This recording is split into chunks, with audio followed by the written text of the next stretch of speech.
हाँ जी बेटा, आइसोमेरिज्म में बेटे हम स्ट्रक्चरल आइसोमेरिज्म कंप्लीट कर चुके हैं, रिमेंबर? ठीक है, तो लास्ट टाइम हमने टॉटोमेरिज्म कंप्लीट किया है।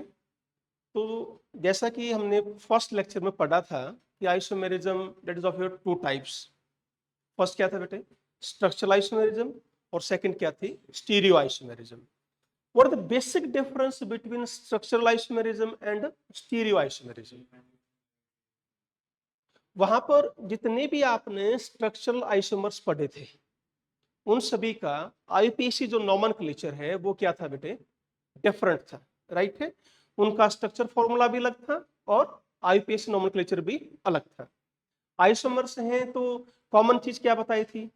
दो कॉमन चीज होती है। पहला क्या था? Molecular formula. दूसरा क्या बताया था मैंने? डिग्री ऑफ अनसैचुरेशन, डीयू या डबल बॉन्ड इक्विवेलेंट की वैल्यू सेम रहेगी। तो स्टीरियो आइसोमेरिज्म हम शुरू करेंगे बेटे आज। तो स्टीरियो आइसोमेरिज्म क्या होती है बच्चों? यहां पर देखो मैंने लिखा है having same molecular formula, same structure formula. ठीक है, यदि स्ट्रक्चर फार्मूला सेम है बच्चों तो आईपीएसी नोमेनक्लेचर भी सेम ही आएगा, राइट है। तो डिफरेंट क्या चीज है इसमें? They are differ in the position of atoms और ग्रुप्स इन 3 डायमेंशन। समझ गए? यहां पर बेटे नोमेनक्लेचर सेम रहेगा। जैसे फॉर एग्जांपल आपने 11th में सिस ट्रांस आइसोमेरिज्म पढ़ा है, बिल्कुल सिंपल सा एग्जांपल लेके समझा रहा हूं मैं आपको। ठीक है, अब एक बात बताओ, CS3 मैंने यहां लिखा, ये CS3 है, या बच्चों हम इधर लिख दें CS3 दोनों का आईपीएसी नोमेनक्लेचर तो सेम है, 1 2 3 4। तो क्या नाम बेटा इनका इसका? ब्यूट टू इन। ये भी ब्यूट टू इन है, ये भी ब्यूट टू इन है। अब डिफरेंट चीज क्या है इसमें बताओ? डिफरेंट चीज क्या हुई बेटा? Position of atoms in 3 dimension. यहां देखेंगे, यहां CS3 ग्रुप ये क्या है बेटा? अपोजिट साइड है, और यहां आई एम सॉरी तो सेम बना दिया बेटा हमने, ओके। और यहां पर क्या है बच्चों? सेम साइड है। तो इसमें से एक को हम क्या नाम दे देंगे? सिस दे रहे हैं, एक को नाम हम क्या दे रहे हैं? ट्रांस दे रहे हैं। तो आईपीएसी नोमेनक्लेचर क्या आपको दोनों में सेम नजर आया? बिकॉज स्ट्रक्चर फॉर्मूला सेम है। स्ट्रक्चर फॉर्मूला सेम होने की वजह से ही नोमेनक्लेचर सेम आया है। डिफरेंट चीज सिर्फ ये है बेटा, position of different groups in space 3 dimension. बड़े तो पहले हम आज स्टार्ट करेंगे बेटे कॉन्फॉर्मेशनल आइसोमेरिज्म। लास्ट टाइम हमने डिस्कस भी कर लिए थे types. Stereo isomerism there are 2 types, first conformational and second is configurational. फिर कॉन्फिगरेशनल फर्दर 2 टाइप हैं, ज्योमेट्रिकल और optical. Now let us start firstly your conformational isomerism क्या है? What is conformational isomerism? तो आज का टॉपिक अपना यही रहेगा बेटे,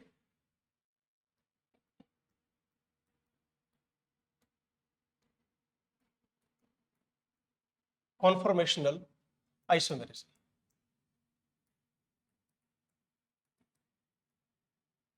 यहां पर जो आइसोमर्स हैं ये कैसे, एक पहली चीज तो बेटा ये क्या है? होगी कहां? ये आइसोमेरिज्म होती कैसे है पहले आपको ये देखना है। It exist due to free rotation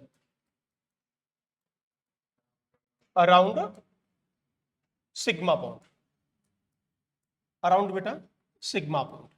mainly हम एल्केन्स में पढ़ते हैं, ठीक है। तो हम क्या कह सकते हैं? Carbon carbon sigma bond, carbon carbon sigma bond, free rotation. यदि आपको ध्यान हो बेटा 11th में हमने किया था केमिकल बॉन्डिंग में, सिग्मा बॉन्ड और पाई बॉन्ड की एक प्रॉपर्टी में डिफरेंस था। सिग्मा बॉन्ड है they can easily what? Rotate हो सकते हैं, जस्ट लाइक दिस। देखो मान लीजिए ये हमने पेन लिया और ये 2 एटम्स के बीच में क्या बन गया? सिग्मा बॉन्ड बन गया। तो एक को यदि हम पकड़ लेंगे तो दूसरा फ्रीली रोटेट हो सकता है। तो ये प्रॉपर्टी किसकी है?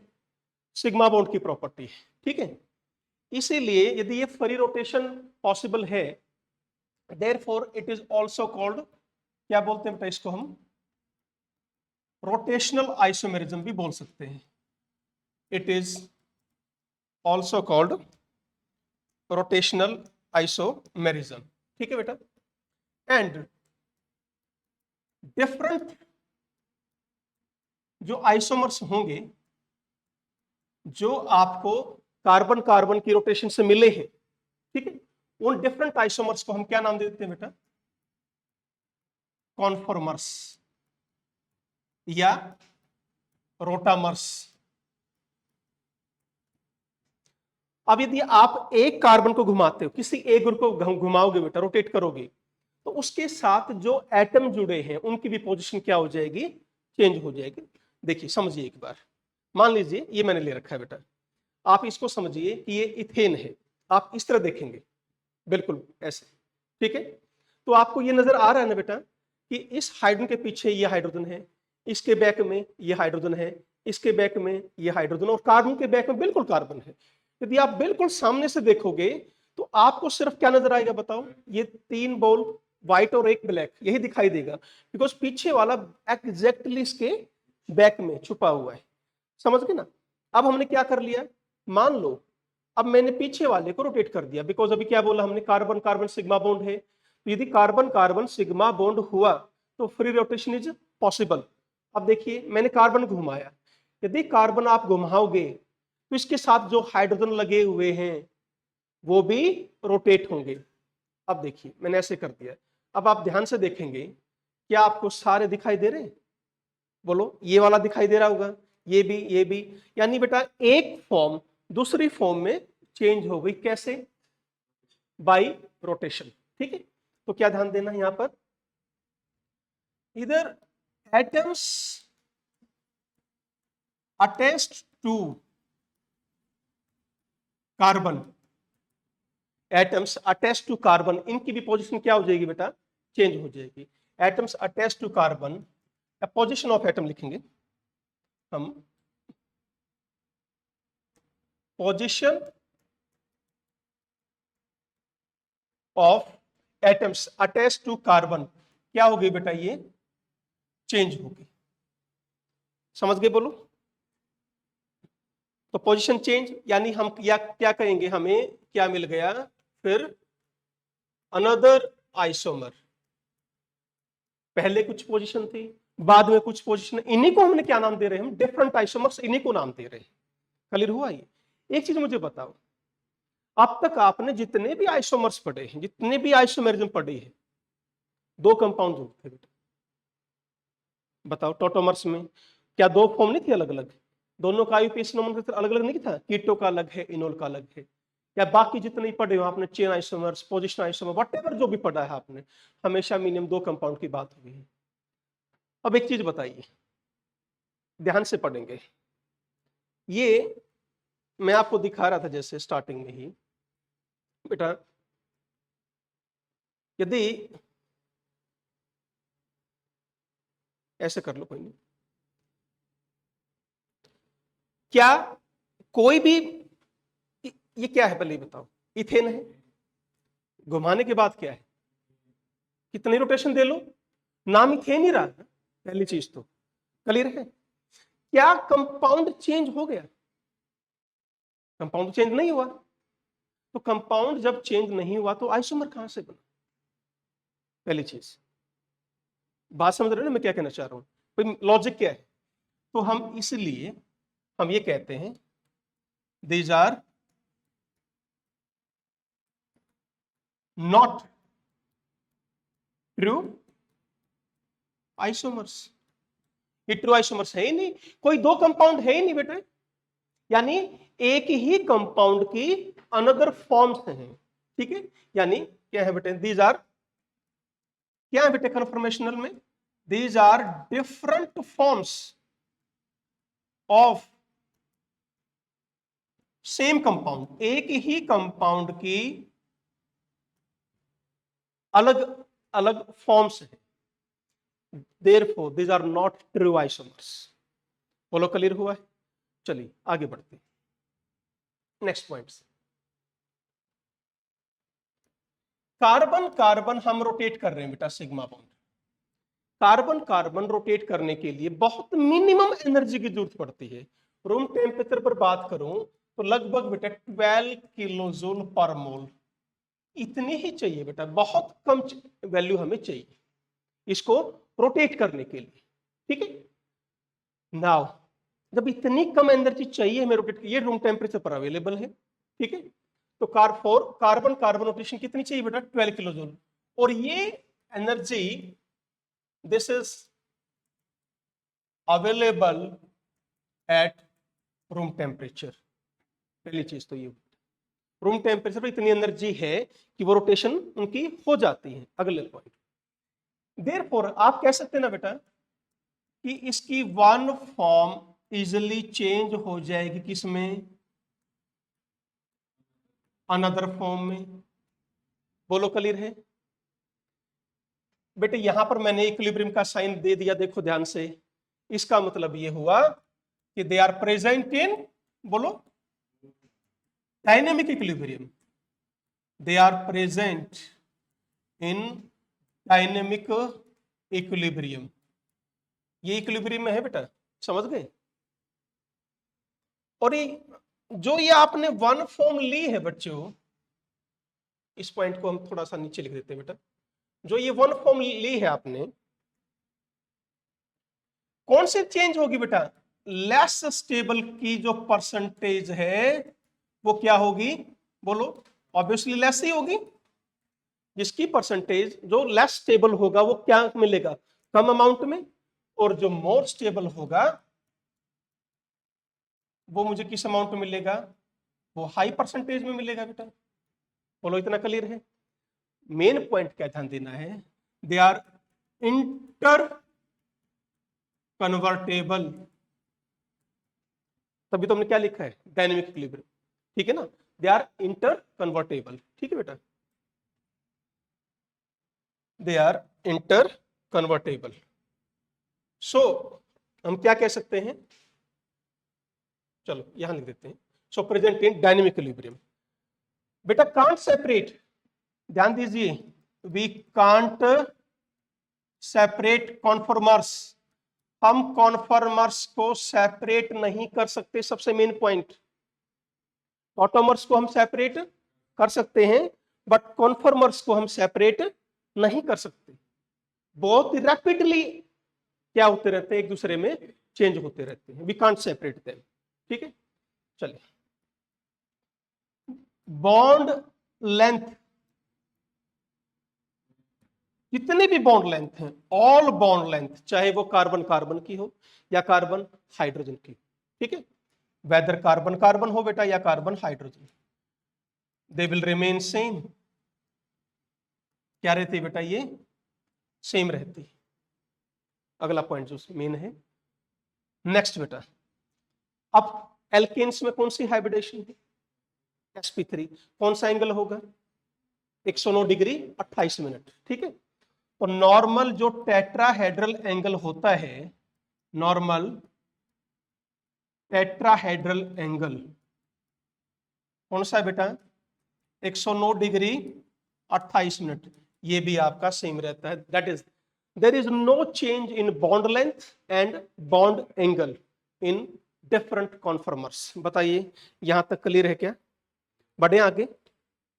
हाँ जी बेटा, ठीक है। तो that's all about your some, कुछ पॉइंट्स मैंने बताए, ठीक है। करें शुरू। Now there are mainly two types of conformers. Mainly हम दो पढ़ेंगे बेटा। पहला है बच्चों इक्लिप्स्ड, और दूसरा क्या है बेटे, स्टैगर्ड। इक्लिप्स्ड की भी दो फॉर्म है बेटा। एक को हम क्या बोलते हैं, फुल्ली इक्लिप्स्ड, और एक को क्या बोलोगे, पार्शियल इक्लिप्स्ड। क्लियर है। स्टैगर्ड की फिर दो फॉर्म है बेटा। एक क्या है, गॉस फॉर्म, और एक क्या है बेटे, एंटी फॉर्म। और दूसरी क्या है, एंटी गॉस स्टैगर्ड और एंटी स्टैगर्ड फॉर्म। क्लियर है। वन मोर, एक और है बेटा, उसको बोलते हैं स्क्यू फॉर्म। क्या बोलते हैं, स्क्यू फॉर्म। यानी ये, अब देखो यहां पर हमने चार पढ़ ली ना, full eclipsed, eclipsed, Gauss and anti, ये पढ़ लिया आप। इन चार के अलावा जो भी अनदर कॉन्फर्मर्स होगी वो क्या होगी बेटे, स्क्यू कन्फर्मेशन। एक ध्यान देने, यदि टोटल नंबर ऑफ कॉन्फर्मर्स कितने होंगे बेटा,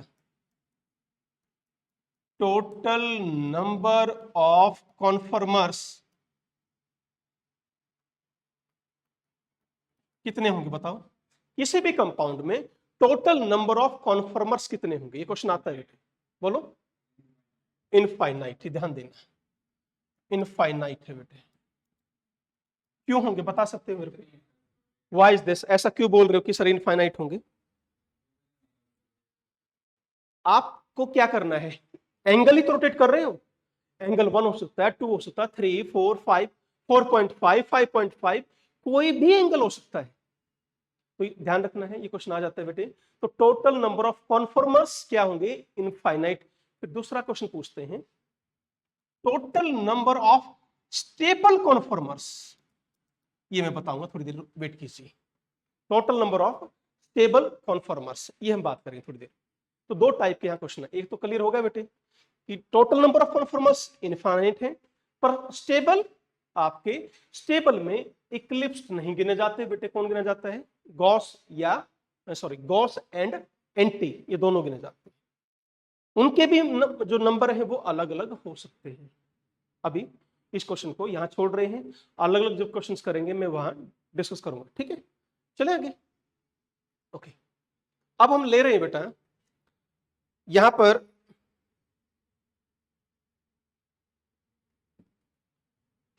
पहला उठाते हैं एग्जांपल हम,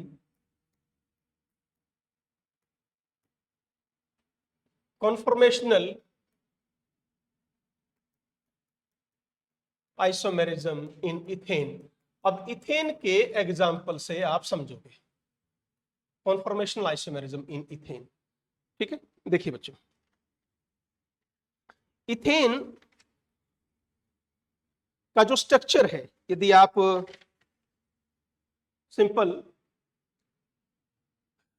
ये हम स्ट्रक्चर लिख रहे हैं बेटा इथेन का, H, this is your ethane, ठीक है ना। एक कार्बन को तो आप क्या मानो बेटे, this is your front carbon, और ये क्या है बच्चों, बैक कार्बन। एक फ्रंट कार्बन है और दूसरा बैक कार्बन है। और ये क्या दिखाया बच्चों हमने, इसको क्या बोलते हो बताओ, फिशर प्रोजेक्शन फार्मूला। क्या बोलते हो बेटा, फिशर प्रोजेक्शन फार्मूला। इस फार्मूले में जो कार्बन है वो नहीं लिखे जाते। कौन से कार्बन, मेन चेन वाले कार्बन, साइड वाले नहीं, जो मेन चेन वाले कार्बन है वो नहीं लिखते, ठीक है। बढ़े आगे ना, फ्रंट कार्बन को हमने शो करना है बेटे, जैसे यही है, this is front carbon and this is back carbon. Front carbon co dot से दिखाएंगे और बैक कार्बन को हम सर्कल से दिखाएंगे। अब मैं आपको समझाना शुरू करता हूं, देखो ध्यान से।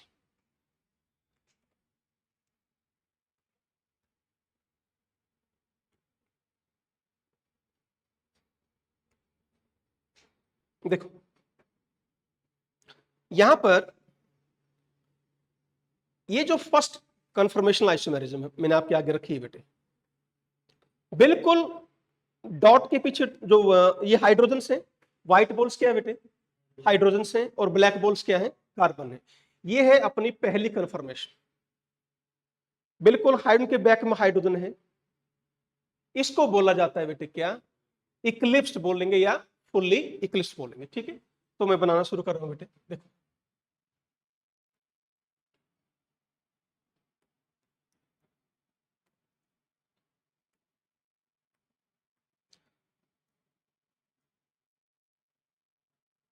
ये है बेटा डॉट, और डॉट का क्या है, this is your front carbon. जो कार्बन आपको फ्रंट में दिखाई दे रहा है उसको हमने किससे रिप्रेजेंट कर दिया, डॉट से। कितने हाइड्रोजन अटैच है बेटा इससे, 3 हाइड्रोजन, बोलो क्लियर है, हाँ जी। ऐसे दिखाई दे रहा है ना बेटा आपको, देखो ये रहा है हाइड्रोजन हाइड्रोजन हाइड्रोजन। तो एक वाई नहीं बनी अभी, देखो वाई बन गई ना एक तरह से। तो क्या इसको मैं ऐसे लिख दूं, H H और H। क्लियर बच्चों, यहां तक कोई डाउट है बेटा? और फिर ये शो किया हमने बैक कार्बन, तो येलो से शो कर दिया वो क्या है, बैक कार्बन, और व्हाइट वाला है आपका फ्रंट कार्बन। ठीक है, अब क्या करना है बच्चों, आपको रोटेशन देनी है, 60 डिग्री रोटेशन देनी है। कितने एंगल की बेटा? 60 डिग्री। यहां पर इसका नाम क्या रखा बच्चों हमने? Eclipsed conformation. क्या नाम देंगे? इक्लिप्स्ड। क्या हो रहा है इक्लिप्स्ड में? एटम के बैक में एटम छुपा हुआ है, तो उसको क्या कहोगे? इक्लिप्स कॉन्फॉर्मेशन कहोगे। बिल्कुल हाइड्रोजन के बैक में हाइड्रोजन, हाइड्रोजन के बैक में, तो such type of conformation is called as eclipsed. ठीक है, ध्यान से देखो बेटा, आपको 60 डिग्री की रोटेशन रखनी है। ध्यान क्या रखना है, जो और रोटेशन किसकी करोगे बेटा? बैक की कर दो। रोटेशन किसकी करनी है? बैक कार्बन की आपको रोटेशन करनी है, 60 डिग्री करनी। देखो ध्यान से, ये एंगल कितना है? 120, सॉरी 180 बेटा। इस हाइड्रोजन को मैं यदि यहां ले जाऊं तो क्या एंगल आएगा? 180। तो इसको 3 इक्वल में डिवाइड कर दिया हमने, तो this angle is what? 60 degree. Clear हुआ? अब जो ये येलो लाइन है वो कहां आ जाएगी? डॉटेड पर। ये यहां पर देखो, अब मैं शो कर रहा हूं बेटा, ये यहां पर आएगी, ये यहां पर आएगा, और ये यहां पर आएगा। क्या इतना समझ में आ गया आपको? बोलो चले आगे। देखो, फ्रंट पर कोई इफेक्ट नहीं है, फ्रंट वहीं का वहीं है, फ्रंट आपको नहीं छेड़ना बेटे। और एक बार में ना एक काम करते हैं, हम फ्रंट ड्रॉ कर लेते हैं, क्योंकि मेन हमने क्या करना है, जो रोटेशन देनी है वो आपको बैक की रखनी है। समझ गए बेटा? तो फ्रंट ऐसा रख लो, छेड़ना ही नहीं फ्रंट तो हमने।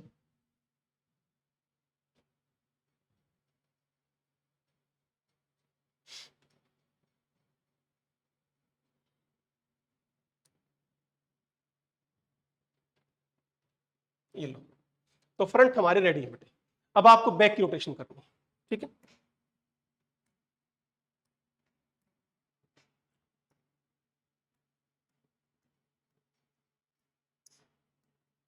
क्या ये समझ में आया बेटे? अब दोबारा फिर 60 की रोटेशन दो। ठीक है, क्या करेंगे, ये इसके बैक में, ये इसके बैक में, और ये इसके बैक में। ठीक है, आ जाओ।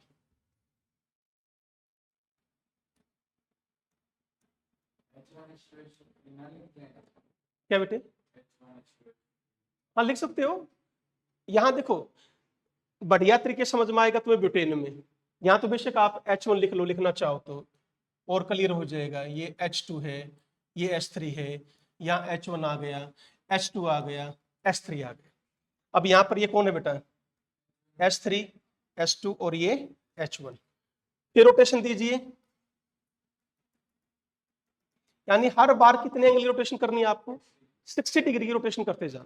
ठीक है, ये यहां पर आएगा, ये यहां पर, और ये यहां पर।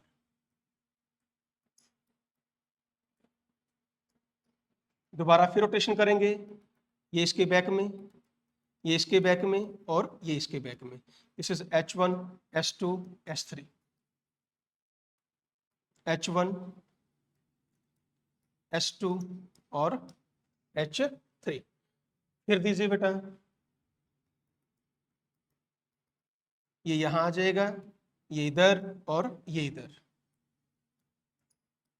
फिर H1, H2, H3। यदि फर्दर रोटेशन करोगे आपको यही वापस मिल जाएगा। क्लियर हुआ है? टोटल यदि हम एंगल रोटेशन दें, मैंने क्या कहा है, हर बार 60 डिग्री घुमाते चलो, प्रीवियस से 60 डिग्री। यदि इस एंगल को क्या बोलूंगा मैं? 120, 180। बात समझ में आ रही बेटा? ये कितने से मिला?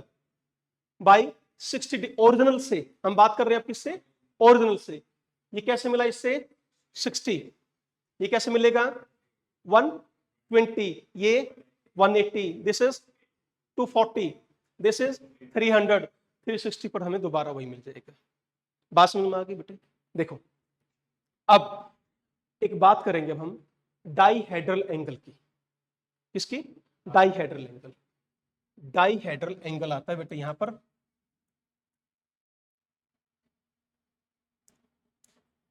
डाईहेड्रल एंगल क्या होता है बेटा पता है? Dihedral angle, what is dihedral angle बताओ। चलो नेक्स्ट स्लाइड पे देखते हैं। तो डाईहेड्रल एंगल किसको बोलोगे बेटा?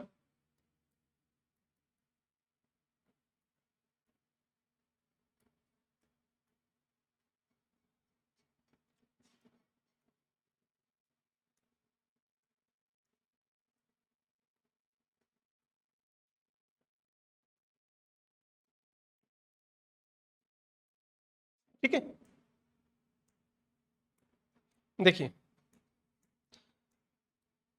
एक चीज ध्यान से समझेंगे।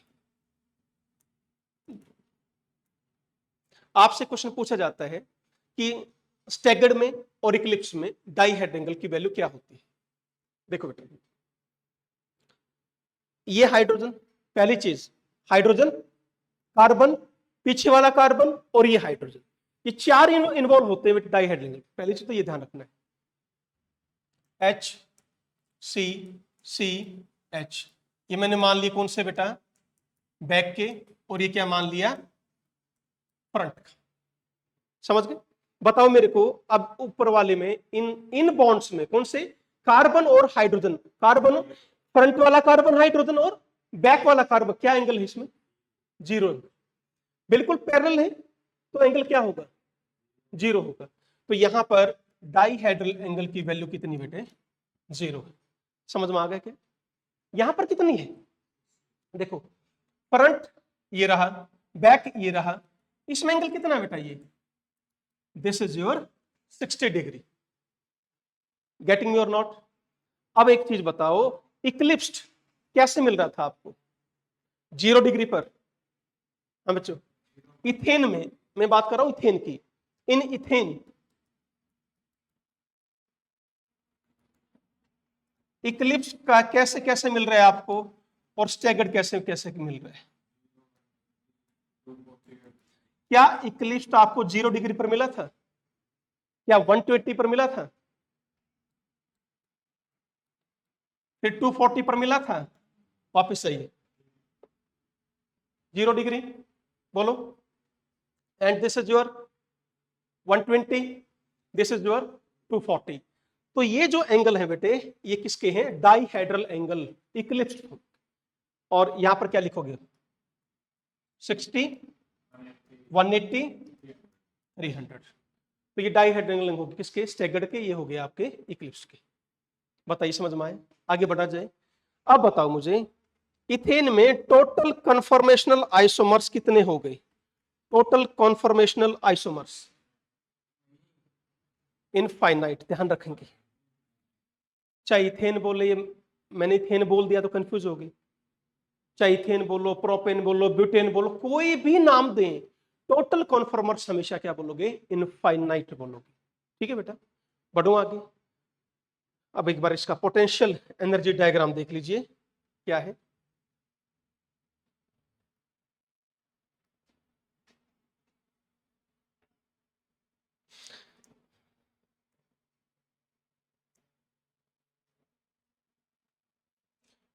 कितने टाइप की आपको फॉर्म्स मिल रही है पहले ये बताओ। यहां पर दो ही टाइप की मिल रही है, एक इक्लिप्स है, एक स्टैगर्ड है। ठीक है,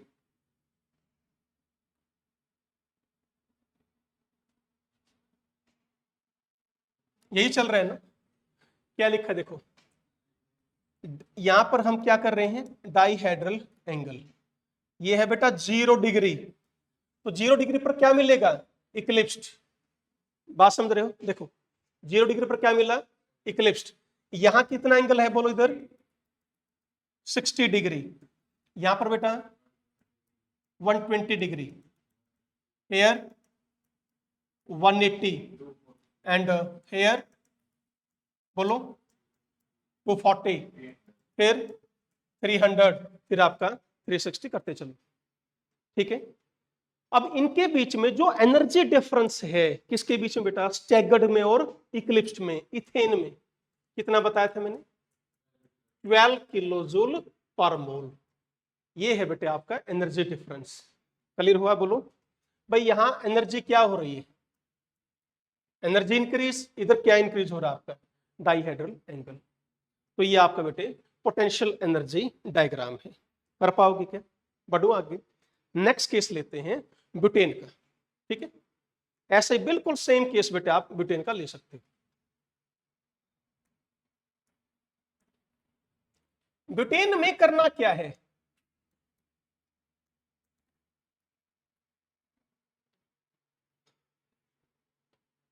मैंने आपको 6 एंगल लिखे, 0, 60 जो डायहेड्रल की बात की है, 0 की बात की, 60, 120, 180, 240, 300, 360। इससे अलग कोई भी कॉन्फॉर्मेशन हो उसका नाम है स्क्यू कॉन्फॉर्मेशन। बात समझ रहे हो? मैं लिख देता हूं। चलो ब्यूटेन में समझाऊंगा बेटे। तो ब्यूटेन हम क्या ऐसे लिख दें,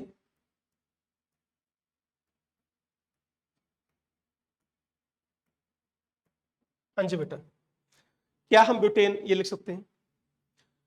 बिल्कुल ऐसे ही ब्यूटेन को एक बार ये हमने बनाया था, कौन सा? Fischer projection. और देखो मेन बात बतानी भूल गई है, कितना? 9। अब ये जो कॉन्फॉर्मेशन है बेटे, जो आप डॉट से और सर्कल से दिखा रहे हो, इनका नाम क्या है बताओ पहले?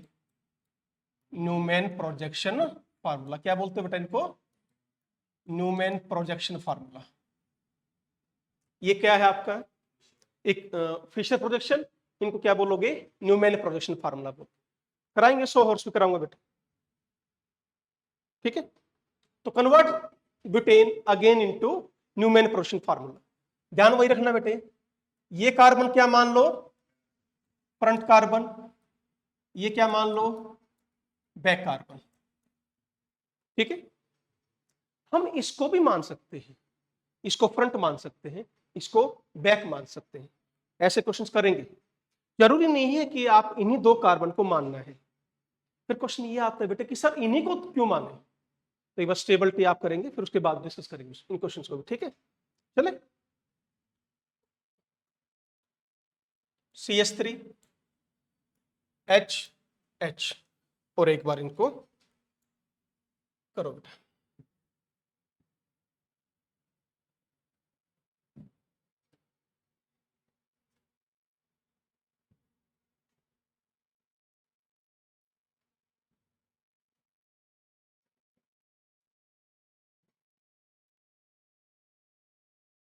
राइट, ये हमने बना दिया।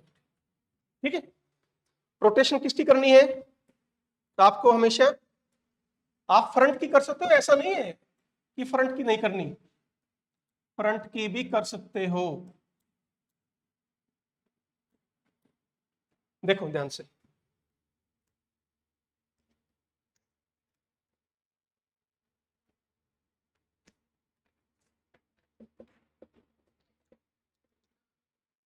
इथेन के 2 हाइड्रोजन हटा दो और उसमें हमने क्या लगा दिया बेटा? अब ये जो ग्रीन बॉल है इसको क्या मान लो? अब CH3 मान लो। ये CH3 आ गया, तो carbon carbon carbon carbon.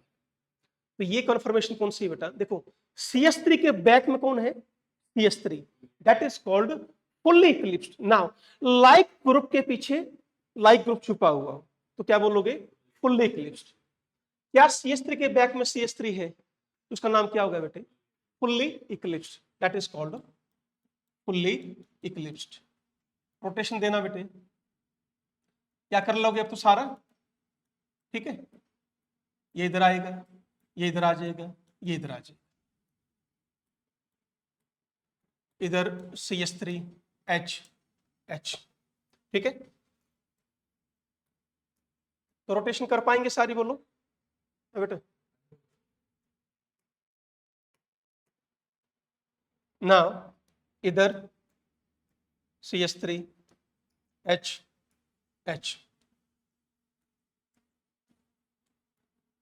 CH3 H CH3 here H CH3 H तो रोटेशन 60, फिर 120 है, फिर आपकी 180 है बेटा, देन 240, देन 300, और फिर ये किसकी आ गई आपके दोबारा 360। ये हमें डिफरेंट कन्फर्मेशंस मिली। इथेन की मेन दो ही नजर आ रही थी हमें, स्टैगर्ड और इक्लिप्स्ड। वहां फुल्ली इक्लिप्स्ड, पार्शियली इक्लिप्स्ड ऐसा कुछ नहीं था बेटे, यहां ध्यान दो। लाइक ग्रुप हो गए टोटली अपोजिट, देखो रोटेशन की, और लाइक ग्रुप क्या हो गया, टोटली अपोजिट। बोलो ठीक है ना, एंगल कितना इनमें 180 डिग्री। तो जब बिल्कुल बेटा अपोजिट हो जाए तो उसको बोलते हो एंटी स्टैगर्ड कॉन्फॉर्मेशन। क्या नाम है इसका, एंटी स्टैगर्ड कॉन्फॉर्मेशन। यहां देखो बेटे, लाइक ग्रुप बिल्कुल अपोजिट तो नहीं हुए, क्या था, हमने ये बैक में था ना 60 डिग्री रोटेशन दी थी, बिल्कुल इस तरह, बिल्कुल तो अपोजिट नहीं हुए ना बेटा। 60 डिग्री वाली इसका नाम क्या है, गॉस फॉर्म। ठीक है, ये क्या है बेटा, ये है पार्शियली इक्लिप्स्ड। लाइक ग्रुप के बैक में लाइक ग्रुप नहीं है, CH3 के बैक में कौन है, H के बैक में कौन है, CH3 है। तो इसको क्या नाम दे दोगे, पार्शियली इक्लिप्स्ड। ये क्या आ गई, एंटी। ये भी क्या बेटे, पार्शियली इक्लिप्स्ड। ये क्या बेटे आपकी अगेन गॉस फॉर्म। तो टोटल ये हमने 6 फॉर्म पढ़े। नॉर्मली हम इन 6 की ही बात करेंगे, और 6 की तो वैसे कह रहे हैं मेनली कितनी बेटा, ये 4। बोलो 4 है नहीं, फर्स्ट फुल इक्लिप्स्ड, सेकंड और सिक्स्थ क्या ही है, दोनों ये सेम आ गए बेटे। ठीक है, और थर्ड और फिफ्थ सेम है। तो कितनी टाइप की हमारे पास, 4 टाइप की है। क्या ये क्लियर है आपको। इससे अलग जो भी एंगल है उसका नाम है स्क्यू कन्फर्मेशन। ठीक है, एनी अदर एंगल, देन बेटे जितने भी ये हमने पढ़ी है ना, एनी अदर एंगल, उस कन्फर्मेशन का नाम हमने लिख दिया बेटे, क्या, उसका नाम है स्क्यू कन्फर्मेशन। मतलब क्या हुआ बेटा, हमने रोटेशन दे दी 30 डिग्री की तो स्क्यू है, हमने रोटेशन दे दी 45 की, स्क्यू कन्फर्मेशन है। 135 स्क्यू है, 150 स्क्यू है। क्लियर हुआ है, बोलो आगे बढ़ा जाए, चले। लाइकवाइज क्या आप इसका पोटेंशियल एनर्जी डायग्राम बना सकते हो बेटा, बिल्कुल सेम है। ध्यान से देखेंगे, यहां पर हमें कितने टाइप की फॉर्म्स मिल रही बेटा, 4 टाइप्स की।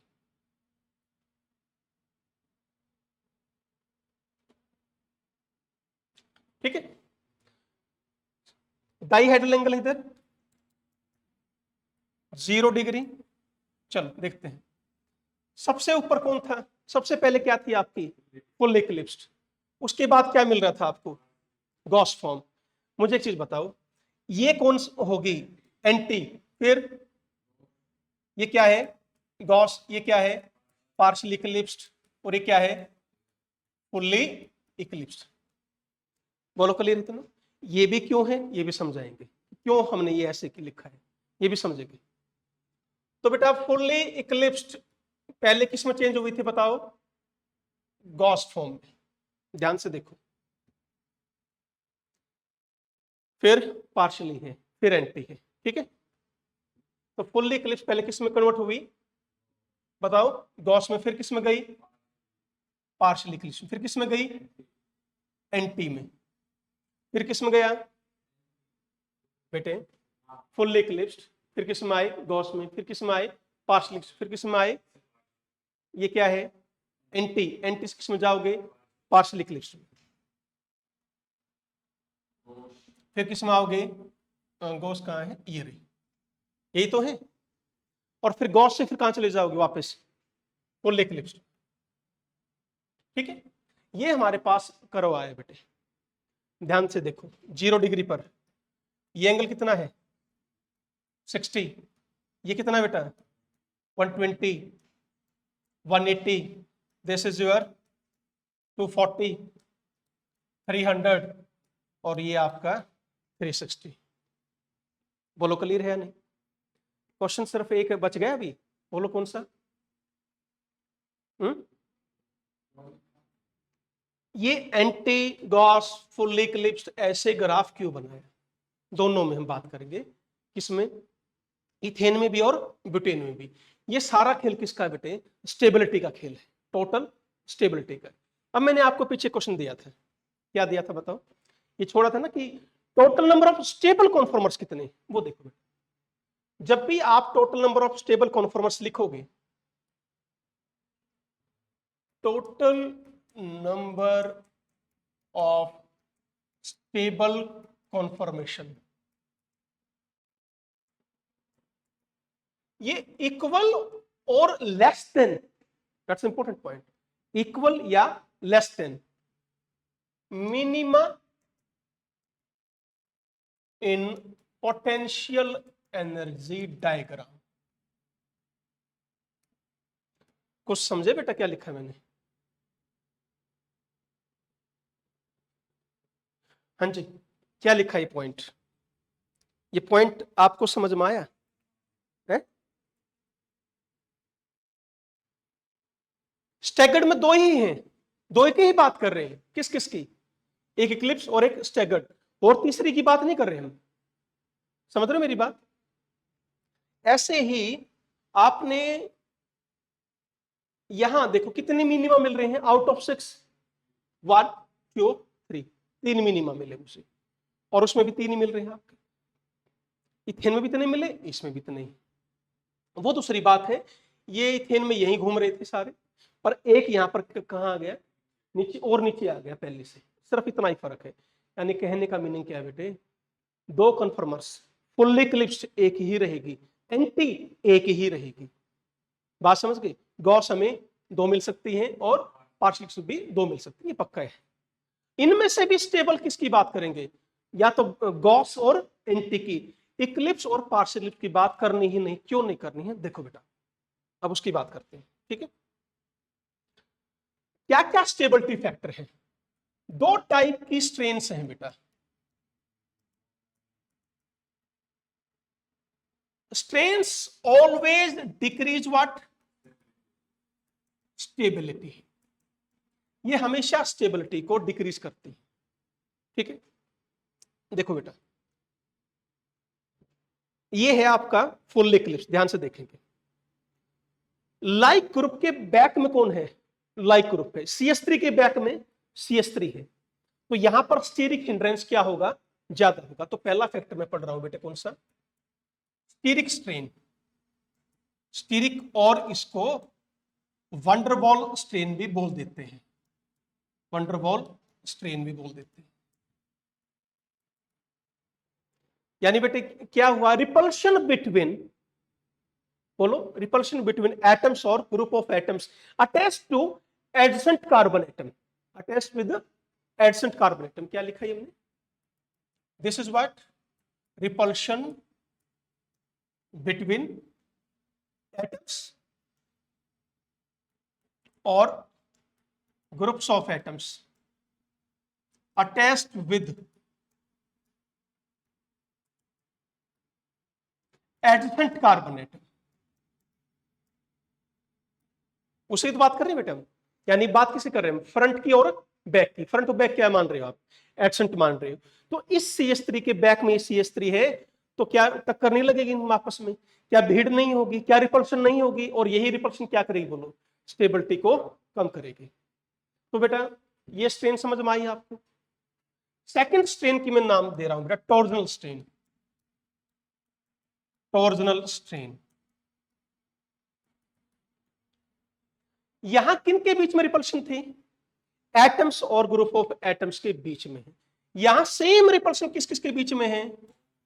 बॉन्ड पेयर इलेक्ट्रॉन, एक दूसरे के बॉन्ड पेयर इलेक्ट्रॉन के बीच में रिपल्शन है।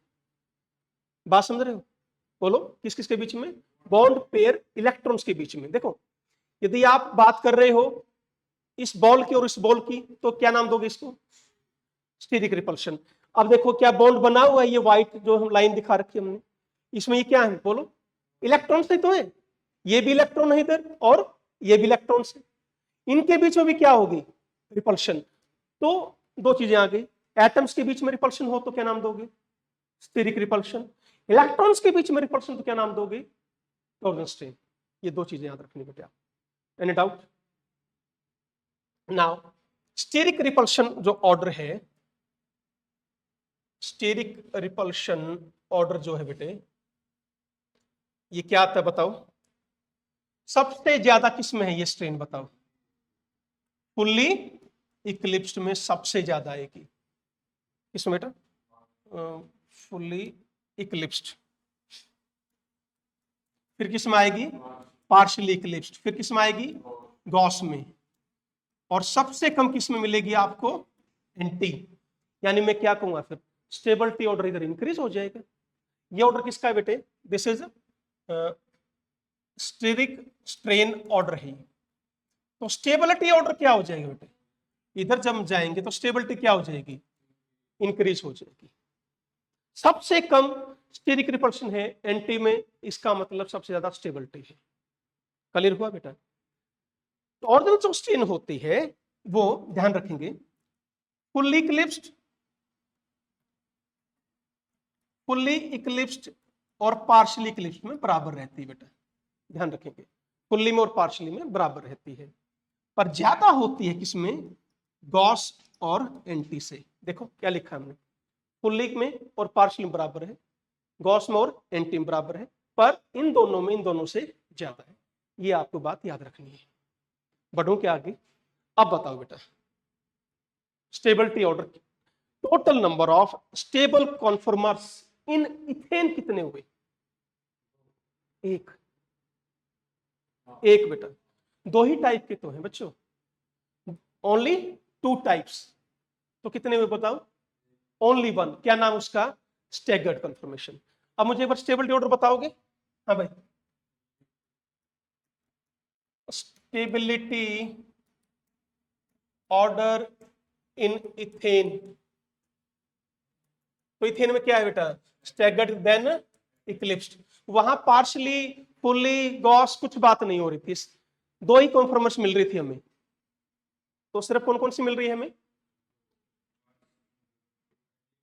स्टैगर्ड और इक्लिप्स्ड। तो staggered is more stable then eclipsed. Clear है? ऐसे ही स्टेबिलिटी ऑर्डर यदि आप ब्यूटेन में देखेंगे बेटा, ये क्वेश्चन बहुत बार पूछा जाता है बेटा, ये तो बहुत बार आता है ब्यूटेन का, ठीक है, काफी बार आया हुआ ब्यूटेन का। अब बताओ, एंटी, एंटी में सबसे कम क्या है, स्टीरिक स्ट्रेन सबसे कम है बेटे। तो सबसे आगे क्या आएगा, एंटी इज मोर स्टेबल, फिर गॉस फॉर्म, फिर पार्शियली इक्लिप्स्ड, फिर सबसे फुल्ली इक्लिप्स्ड। बेटा ये याद रखना, it's a very important question this. बढ़ा जाए आगे, बोलो। ओके, नाउ नेक्स्ट हम करते हैं बेटे, अब गॉस इफेक्ट करते हैं। तो अब हम स्टेबिलिटी की बात कर रहे हैं। सिंपल एल्केन्स में हमेशा एंटी मोस्ट स्टेबल होगी। क्लियर है? क्या कहा है हमने, सिंपल एल्केन्स में एंटी आपका मोस्ट स्टेबल माना जाएगा। क्लियर है? चलो आगे बढ़ते हैं।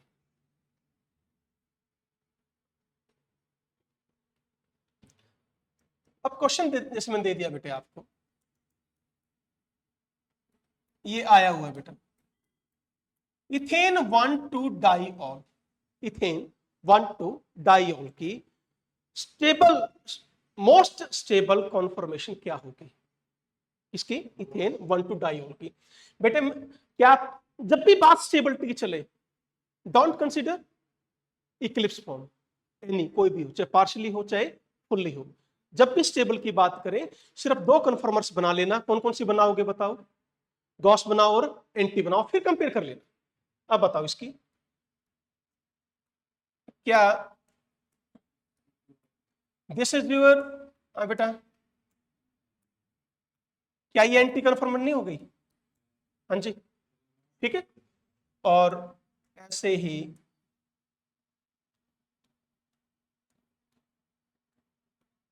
ये क्या है बेटा, ये गॉस। तो मैंने क्या कहा, इक्लिप्स तो ड्रा ही नहीं करनी, उसको भूल जाओ, दो ड्रॉ करो, इनमें से स्टेबिलिटी देखो। देखो बेटा, पहला केस फर्स्ट, गॉस में be more stable then anti.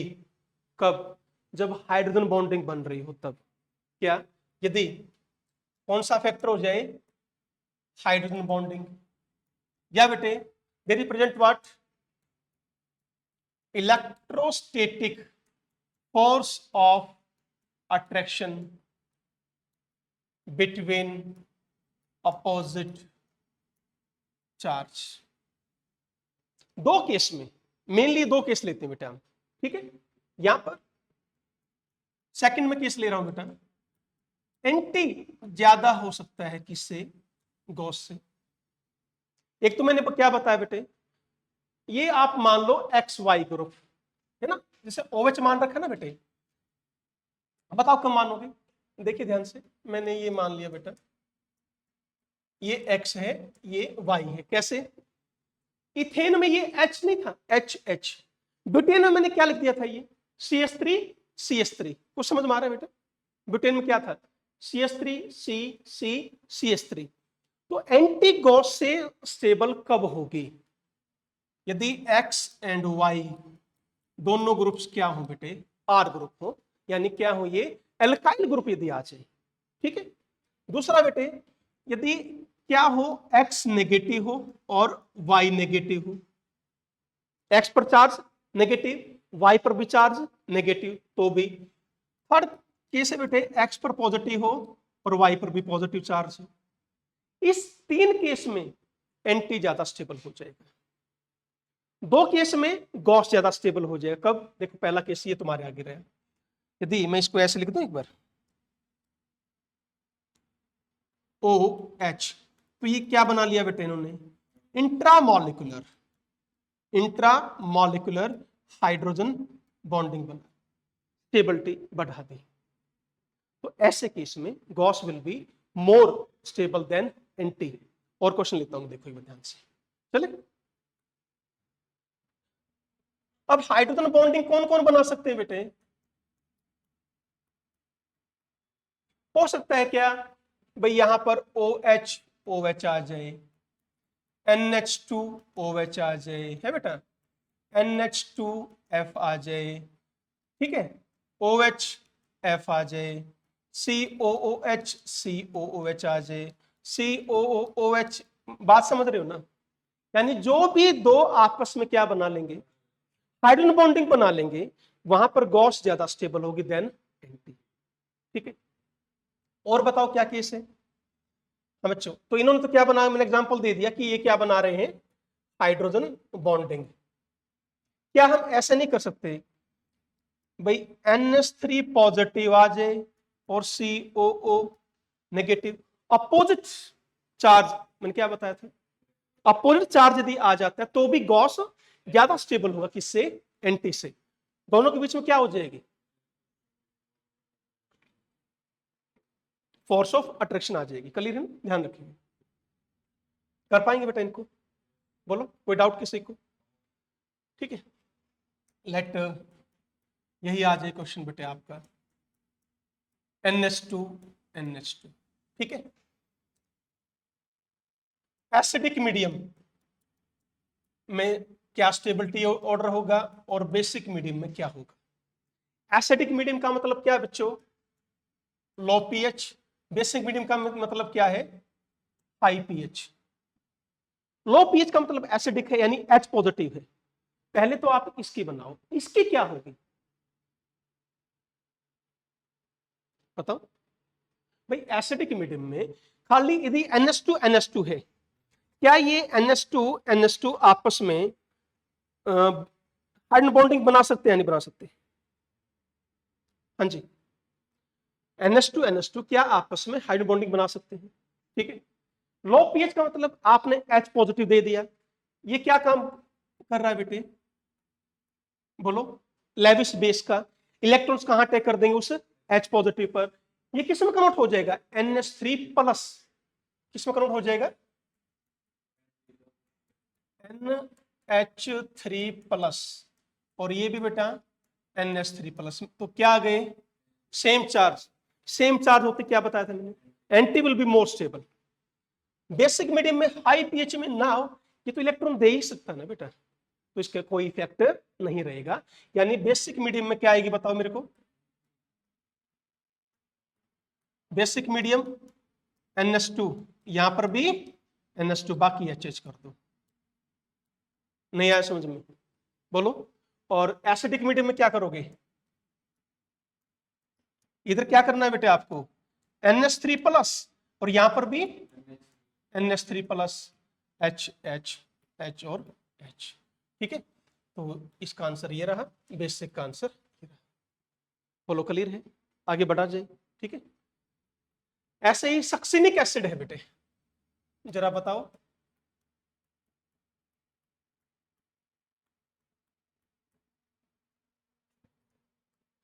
Acidic medium, basic medium, low pH, high pH, क्या रहे? H पॉजिटिव देगा। H पॉजिटिव तो यही दे रहा है, बात समझ रहे हैं नहीं? तो क्या कोई कन्वर्जन होगा बेटे? क्या होगा यहाँ पर? COOH, एक बार इसको बना लो सही तरह, COO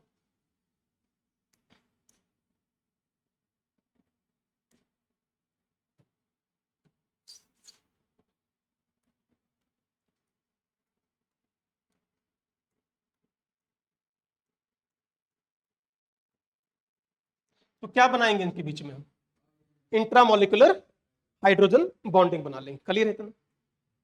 और हाई पीएच में क्या आएगा बेटे? OH negative. OH नेगेटिव यहां से क्या छीन लेगा? H positive. तो बताओ क्या होगा? ये पहले किस में कन्वर्ट हो जाएगा? COO negative, COO negative. Clear हुआ? जैसे ही अपोजिट चार्ज आया, सॉरी सिमिलर चार्ज आया, तो यहां पर एंटी मोर स्टेबल और यहां पर Gauss will be more stable. करो इस तैयार इस क्वेश्चन को। ठीक है, अगला एग्जांपल और लेते हैं बेटे। क्या है देखो स्टेबिलिटी का। Meso tartaric acid, this is meso tartaric acid, कौन ज्यादा स्टेबल होगा?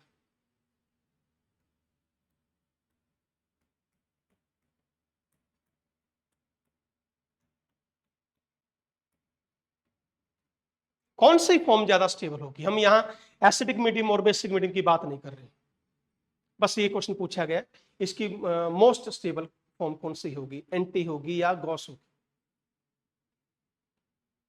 बेटे दो ही तो बनाओगे। एंटी में क्या करना है? जो एक जैसे बड़े ग्रुप है ना, उनको क्या करना है? बिल्कुल अपोजिट में ले जाओ। बोलो यही तो करते हो आप। और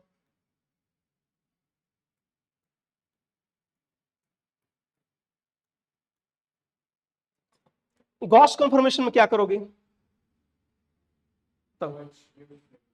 ठीक है, यहां पर क्या बनाओगे? सेम बना दिया ना हमने तो।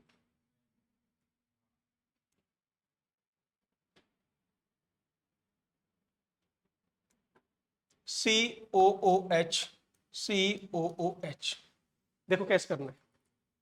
OH इधर था, यहां OH है, इधर H। क्लियर हुआ है? बोलो OH H। ठीक है, बासन भाई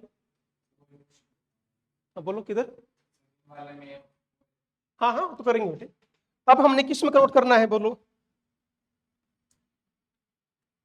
फ्रंट वाले को मत छेड़ो, बिल्कुल ऐसा ही रहने दो।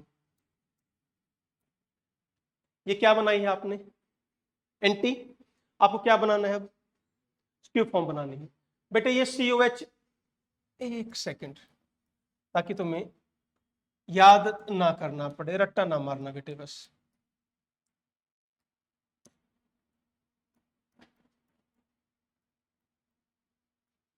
यही है, कौन सी फॉर्म थी?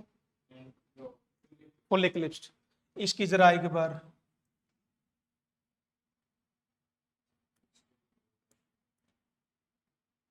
एक मिनट रुक जाओ बेटा।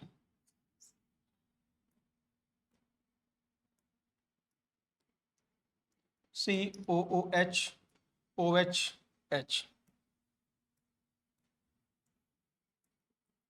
यही करोगे, COOH, ठीक है, OH। तो ये कौन सी फॉर्म बनाई हमने? Gauss form. ये क्या है आपकी? Anti form. अब बताओ कौन सी ज्यादा स्टेबल लग रही है? दिस इज गॉस फॉर्म और ये है बेटे आपकी एंटी फॉर्म। बताओ कौन ज्यादा स्टेबल है? This is your most stable. Hide bonding यहां भी बन रही है, यहां भी बन रही है, समझ गए मेरी बात? अब यहाँ पे दोनों में क्या बन रही है? Hide bonding. तो स्टीरिक फैक्टर काम आएगा अपना। तो COH ग्रुप को क्या कर दो? ऊपर नीचे करो। तो इसका anti that is your more stable और gauche that is your less stable. Question इसके लिए ध्यान से कर लेना इसको, ठीक है? चलिए नेक्स्ट क्वेश्चन देखिए बेटा। CH3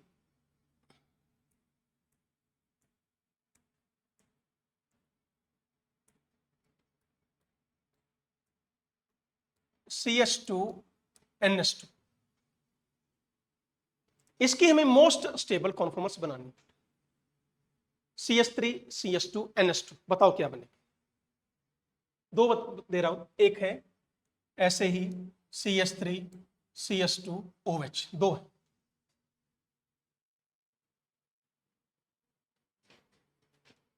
हाँ बेटे, लॉन पेयर है नाइट्रोजन पर, ऑक्सीजन पर कितने हैं? यदि मैं नाइट्रोजन को क्या मान लू फ्रंट, तो हम ऐसे ही करेंगे ना, टेंशन किस चीज की हमें? क्लियर है? अब एक पर क्या लिख दूं मैं? Lone pair. क्लियर हुआ है बोलो? एक पर क्या आ गया? Lone pair HH। और बैक में कौन है बेटा? बैक में कौन आ गया? कार्बन। अब इस कार्बन से क्या क्या जुड़ा है बताओ? दो हाइड्रोजन और एक CH3। बोलो क्लियर है? दो हाइड्रोजन और एक CH3। अब दो, फिर बात करनी हमें किसकी? स्टेबल फॉर्म की बात करनी। हो सकता है बेटे मैं ऐसे कर दूं कि CH3 को मैं यहां ले जाता हूं और HH कर दिया, ठीक है? एक फॉर्म क्या आ सकती है बेटा इसकी, देखो।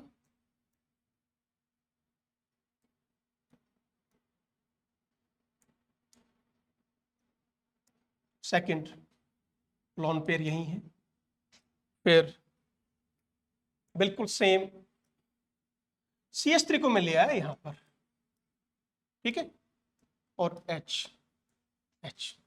हमने दो स्टेबल फॉर्म बनाई बेटा। फर्क क्या बच्चों? एक में CH3 और लॉन पेयर अपोजिट हैं, बात समझ गए? और इसमें बेटे लॉन पेयर और CH3 एक दूसरे के गॉस में। तो क्या मैं इसको एंटी बोल दो बच्चों और इसको गॉस फॉर्म बोल देता हूं? बताइए कौन सी ज्यादा स्टेबल है? देखो बेटे, हेयर गॉस इफेक्ट क्या कहता है? तो यहां पर ये गॉस इफेक्ट आता है बेटे। क्या है ये गॉस इफेक्ट? लॉन पेयर और बल्कि ग्रुप एक दूसरे के गॉस फॉर्म होंगे तो स्टेबल ज्यादा होंगे। लॉन पेयर कभी भी रिपेल नहीं करता है ग्रुप के साथ, ग्रुप के साथ कभी भी रिपल्शन नहीं करेगा, ये ध्यान रखना। तो यहां रिपल्शन क्या होती है बेटे? कम होती है, तो स्टेबिलिटी क्या होती है? ज्यादा होती है। ये देखो, ये लॉन पेयर किसका है बेटे? नाइट्रोजन का है ना, और यहां पर है CH3 दूसरा, नाइट्रोजन C और CH3। कुछ समझ में आया मैं क्या कह रहा हूं? यहां पर कोई भी रिपल्शन नहीं है, तो हमेशा लॉन पेयर को और बल्कि ग्रुप को कहां रखोगे? गॉस फॉर्म में रखना है, गॉस पोजीशन में रखोगे तो वो ज्यादा स्टेबल होती है। क्लियर हुआ है क्या? ऐसे ही इसका बना लोगे, बताओ। हाँ जी, इसका बना लोगे कैसे? देखो, CH3 CH2 OH कैसे बनाओगे बताओ? हाँ जी, यहां पर भी मैं आपको 2 पोजीशन लिख के दूंगा, अब आपको ये बताना है कौन ज्यादा स्टेबल है। ठीक है, कौन ज्यादा स्टेबल है, ट्राई करो तुम भी बनाने की। ऑक्सीजन है, लोन पेयर और H है बेटे। कोई बात नहीं, मैंने ऑक्सीजन नहीं लिख दी, चिंता ना करो। ठीक है, ये ऑक्सीजन ही लिख दिया बेटे, और ये आ गया अब कौन, बैक वाला कार्बन। ठीक है, या तो मैं क्या करूं बेटे, यहां CH3 कर देता हूं और इधर HH कर देता हूं। ठीक है, ध्यान से देखेंगे, हमने यही तो पढ़ा था। हाँ बेटे, यही तो पढ़ा था हमने।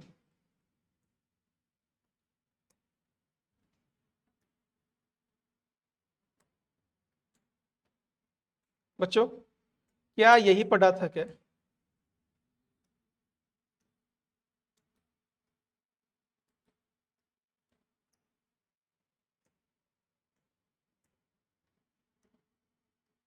हम्म,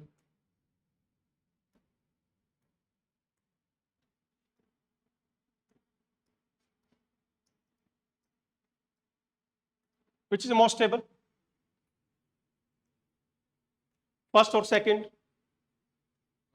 फर्स्ट इज मोस्ट स्टेबल, ये मोस्ट स्टेबल है बेटा, ये लेस स्टेबल है। क्या बताया था हमने? ये देखो CH3 इसके भी गॉस है और इसके भी गॉस है, यहां पर ऐसा नहीं है। बोलो क्लियर है? तो रूल क्या निकला बताओ? Lone pair and bulky group, they must be situated at gauche form with respect to each other. Clear है? तो आज का लेक्चर यहीं तक है बेटे, कल इनके क्वेश्चंस करेंगे। ठीक है, थैंक यू।